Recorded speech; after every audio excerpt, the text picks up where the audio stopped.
Welcome back. Today we are joined by Lieutenant Colonel Daniel Davis, a 4 times combat veteran and host of the very popular Daniel Davis Deep Dive.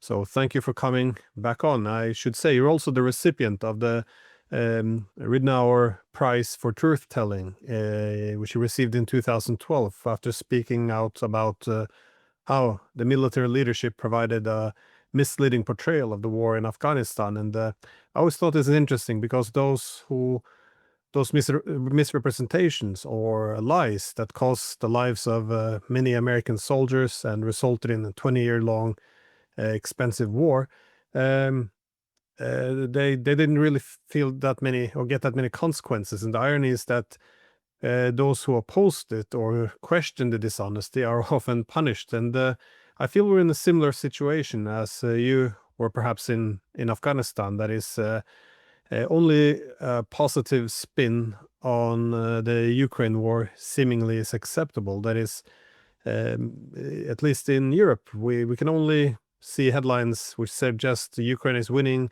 Ukraine has low casualties, Russia has high casualties, Russian uses these human waves, the front lines aren't really moving that much, the Russians have pretty much lost because their objectives haven't been met, and I guess and the Ukrainians, of course, they always want to keep on fighting, is what we're told. But these are the slogans that all our politicians and the military leaders and journalists have to subscribe to and repeat to prove that they're pro-Ukrainian. Yet, all these talking points are instrumental to keep public support for continuing the war and rejecting peace. In other words, they continue to bleed out Ukraine, which under no circumstance can hope to improve their situation. But indeed, it only gets worse every day. So, um, I appreciate your honesty, and I think we're in desperate need of that at this point in time. But how do you see then the media now failing to accurately represent what is happening on the battlefield in Ukraine? Glenn, it is really across the board. It's not just the media. It's also leaders at every level. It's so-called experts who are going on Western media to talk about this. Other podcasts, etc. It is just stunning to me to sit there and watch how many things that people are saying. And I'm talking at the highest levels. There was on I think it was Fox News last night. U.S. NATO Ambassador Whitaker went on and talked about how, well, look, you can see that sure, Russia's moving forward.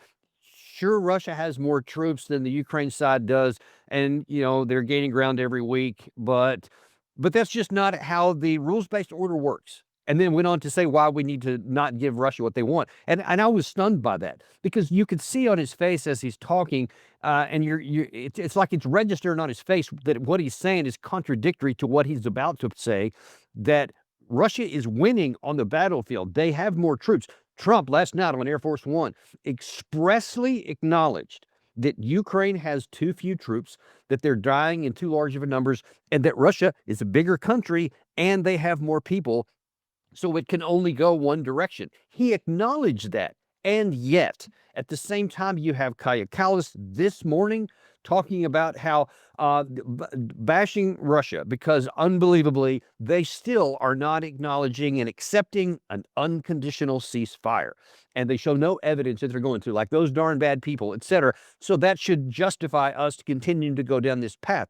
But Glenn, the issue, you touched on it a second ago, that when people say all of these things, all they're doing is laying the foundation to guarantee that Ukraine will lose militarily and that they will lose at a much higher cost than the ugly deal that, for some reason, Russia still has on the table. I remain surprised that Russia is still, even at this late date, willing to say, we'll have a negotiated settlement, even now, on the terms that we laid out in June of last year at the most recent, what they keep referring back to, which are draconian and bad for Ukraine.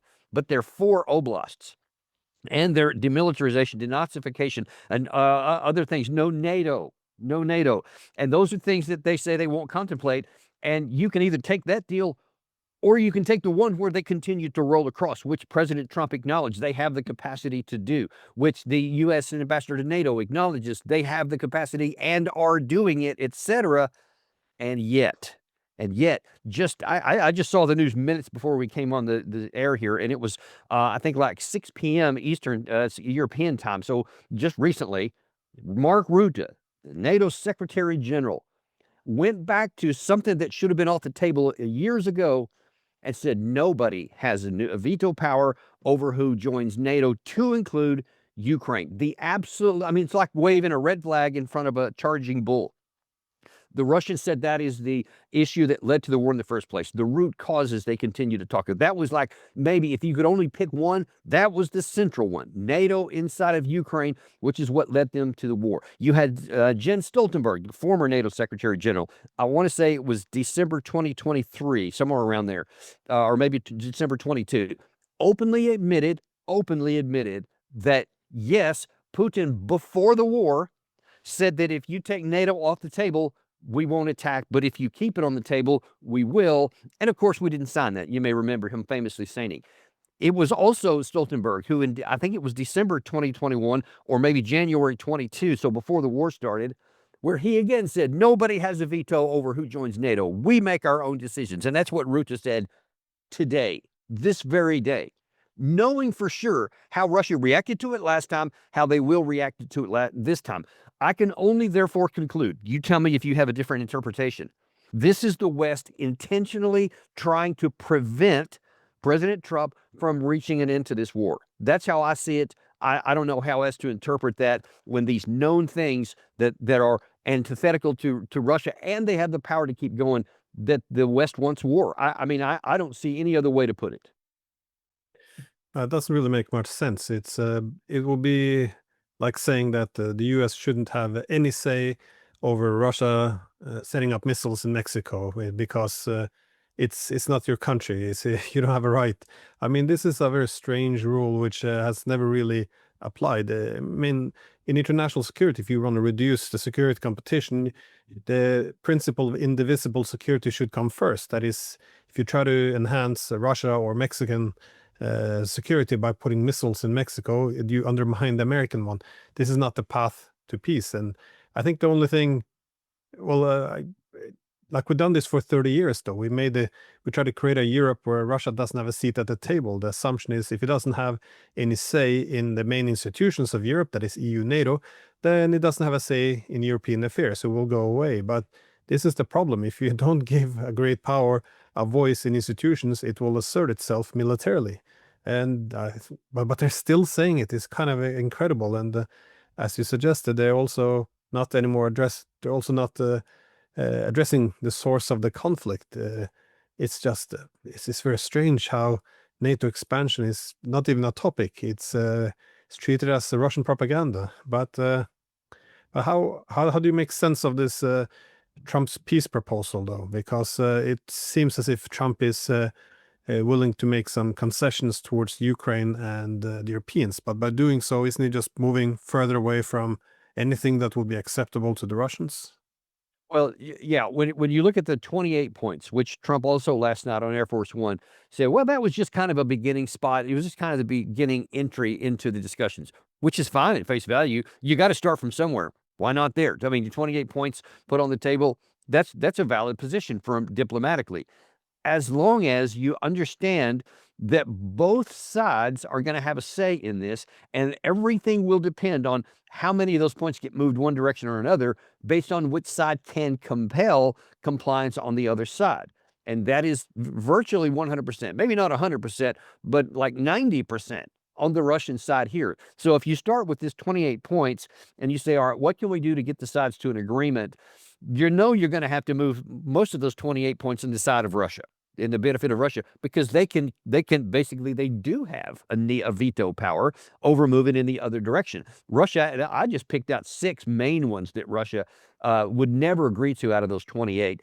And now then, apparently in this new 19 that Zelensky reported yesterday, I guess, said that it had been shoveled down to 19, but that many of the points had been exchanged. So it's like a bunch of the 28 are no longer there, and now then it's 19, which are more advantageous to Kiev.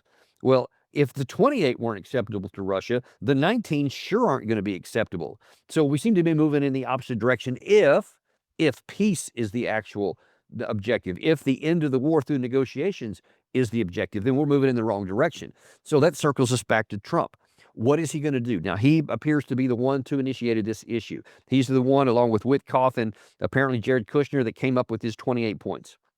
And then they started this, and they started massaging basically a track two negotiation with Kirill Dmitriev. So underneath, the official level, which that gives plausibility to either side to accept or disagree with, and say, well, we didn't get that through official channels, etc. But that's where it started, and again, that's fine too. That's kind of how diplomacy in the past has worked.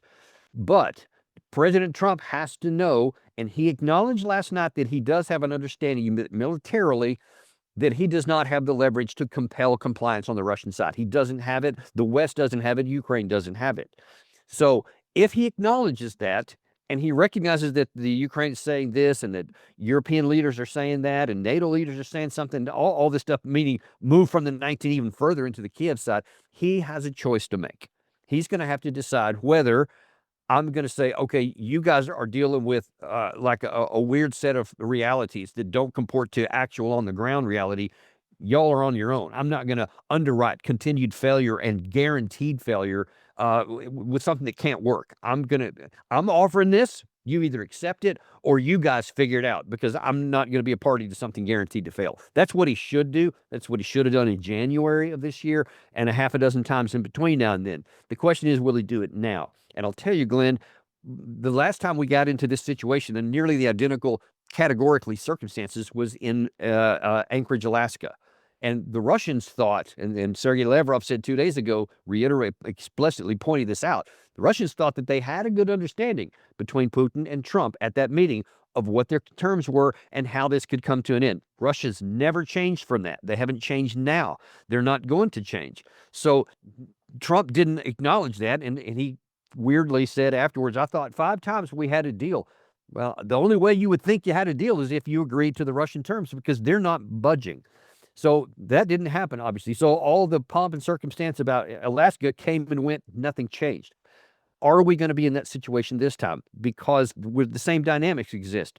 Trump said he wants peace. He put something on the table. The Russians have apparently replied behind the scenes, and Witkoff is apparently possibly going to go to Moscow next week to talk with Putin again, but he'll just repeat the same things he told Trump back in August. Will Trump then say, okay, to Europe and Ukraine, you guys don't want to play? I've done all I can. I can't stop you from committing national suicide. Have at it. We're not going to go down that path. Or will he do like he did after Alaska and just shrug his shoulders and just keep going as though nothing happened, in which case, just like in Alaska, all of this flurry of activity will just fade away as though it never happened, and we'll be right back where we were, say, in July of last summer, where we were a week ago before all this stuff bubbled to the surface. I mean, that's really where it is. It is in Trump's hands to either make something happen or just walk away and show that he is incapable and powerless to stop Zelensky or Mark Rutte or Ursula von der Leyen at all, because they're all running the show right now. You got to be honest, that's the case, because they're not budging either. So right now you have Europe and Ukraine not budging, Russia not budging, and the Americans trying to get anybody to budge and not having any success. I just don't see it any other way. Well, the thing is, if went back to beginning of 2022, and at this point, there would have been a very different form of negotiation. And again, then at that time, the Russians only put Ukrainian neutrality as a demand. But of course, after 3.5 years of fighting, almost 4, yeah, things have changed. And now that advantage is fully in the Russian side, but also the war has changed fundamentally. That is, NATO has taken a very active role in this. So the Russians will have high demands, and then they're in position to demand it. So for this reason, as you said, they can compel compliance, but it doesn't appear to mean much in Europe. They still insist. I mean, if you've seen their proposals, which I know you have, they don't reflect this reality. They do this. The actual realities on the ground. They don't have any leverage. So how are they supposed to get Russia's signature on this deal? That is, And Glenn, let me throw in one other thing at this point here, because I think it's important. In that you mentioned the conditions that existed in 2022, where this could have been negotiated away, et cetera. Because we chose not to do it either before February 24th or afterwards in Istanbul, and we had a chance for both, the Russia that existed at that time, they had somewhere around 200,000 troops that were designated to fight in Ukraine, but only initially for actually several weeks, if I understand correctly. Barely 100,000 came in, which is not a fraction of enough to do anything in a whole country. And they had split out in 5 different axes. They were demonstrating, trying to show you can't win this war, so there's no reason to wage it, so end it. So that was the hope of the Russians. It was bad because they only had a plan A. They didn't have a plan B resourced, and they've been paying for it ever since. But now then they did pay for it. And so now then they have this military that is profoundly more strong than it was in 2022. And NATO is about where it was in 2022. Not only the experience and the capabilities and the doctrines they've learned and the way they've learned to fight and the drones, both at the strategic, operational, and tactical levels and all the different variations that go with that. But they also now have the Oreshnik missile. They have the Burevestnik, basically never-ending cruise missile, etc. These glide bombs now that they didn't have those at all at the beginning, and now then they have a new iteration where they have almost double their range, etc. So making the Russian Air Force, they don't even have to go into harm's way. They can just fly with impunity in airspace that they fully control, and the Ukraine side is helpless. All those kind of things are in the Russians' favor, and their overall force is now 50% bigger than it was. It's 1.5 million or somewhere around there right now.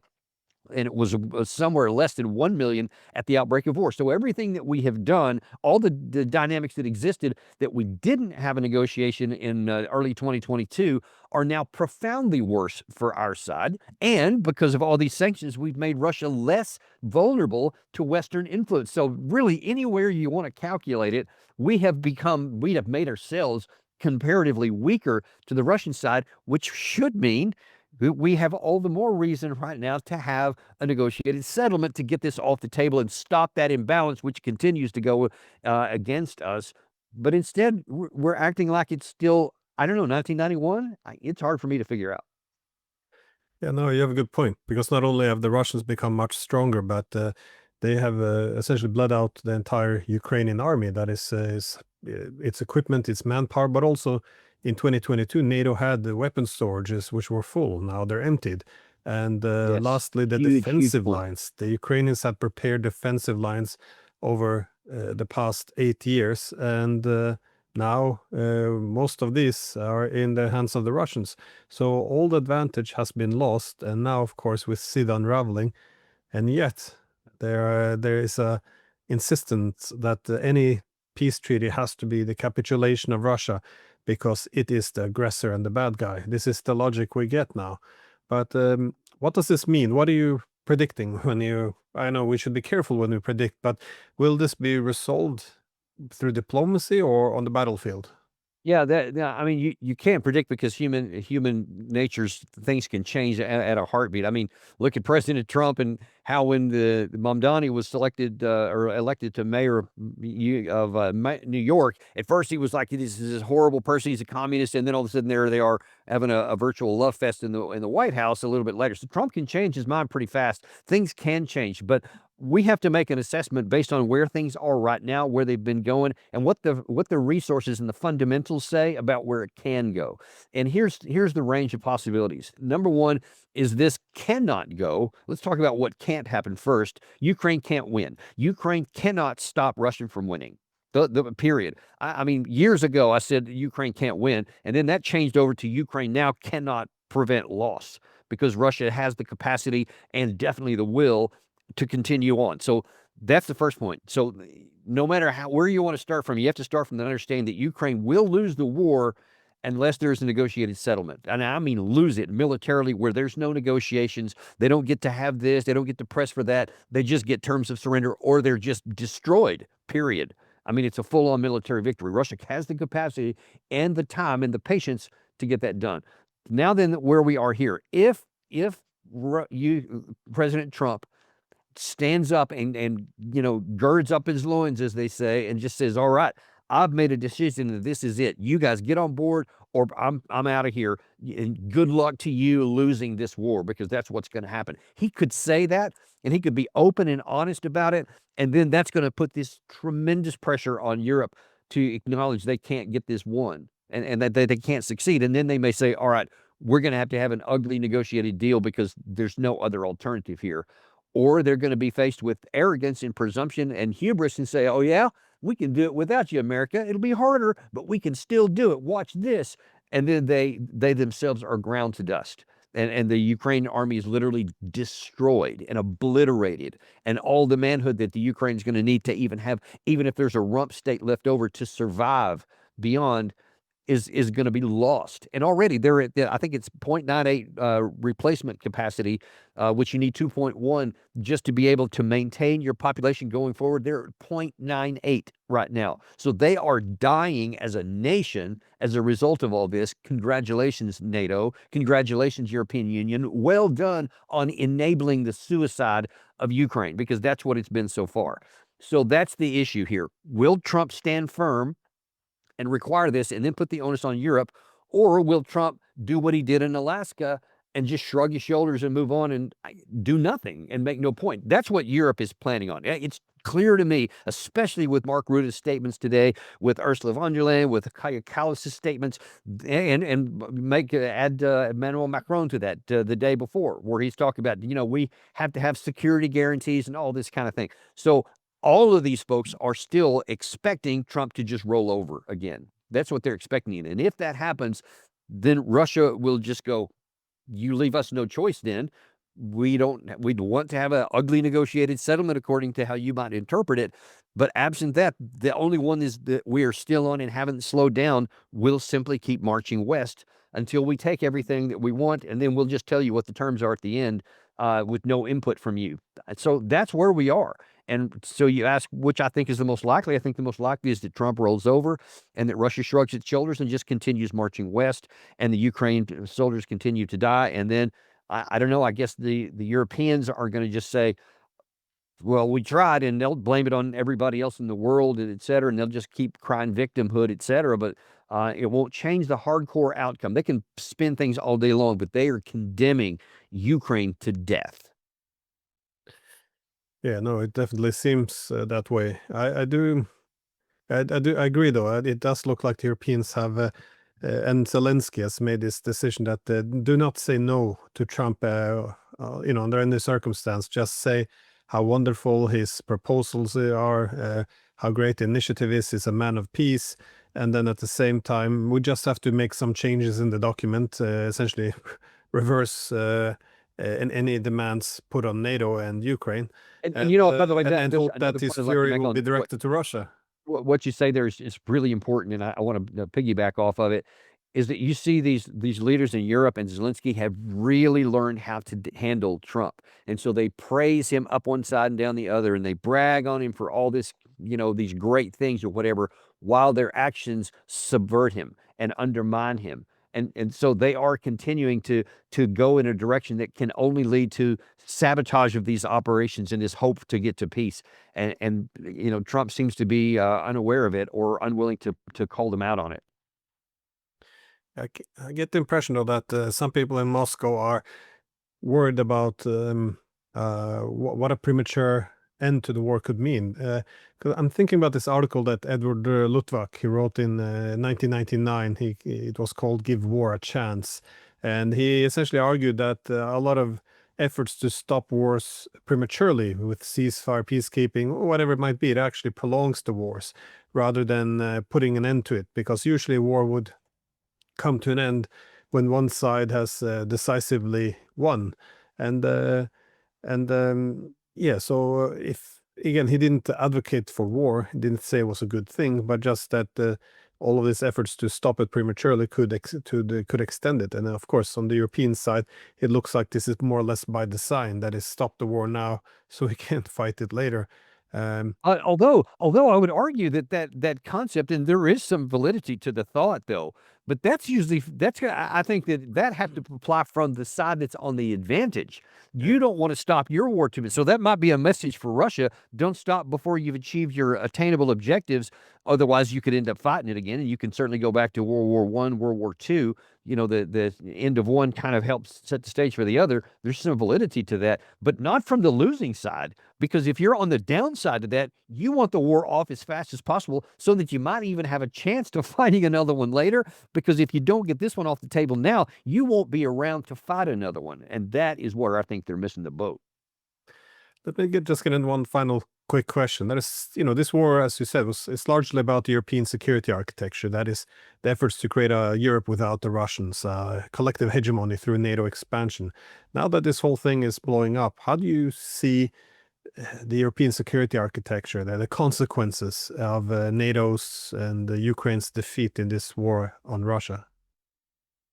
That's one of the most exasperating and tragedies of this whole war, in my view, is that there could have been a very effective European security architecture, which could have kept everybody safe in Europe, Western Europe, Central Europe, on the border with Russia, and Russia, Ukraine, Georgia.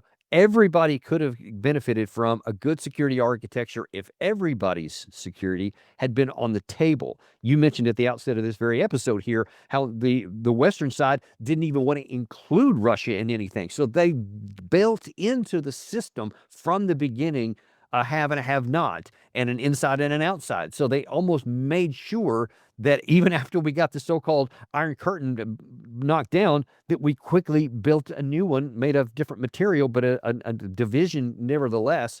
And then now here we have the problem where you had this weaker, this defunct Russia after the end of the Soviet Union, and yay, we can keep them down there, but the problem is, they're not going to stay down, and they didn't, and they came back up. So now then, we're in this position where we no longer, it's not 1991 anymore. We can't dictate anymore. We can't just ignore them anymore. So now either you're going to have to go back and have a security architecture that's now will not be to your advantage, but will at least be doable, or we're just going to say, no, we'll have our war one way or the other. There's going to be conflict between Russia and the West.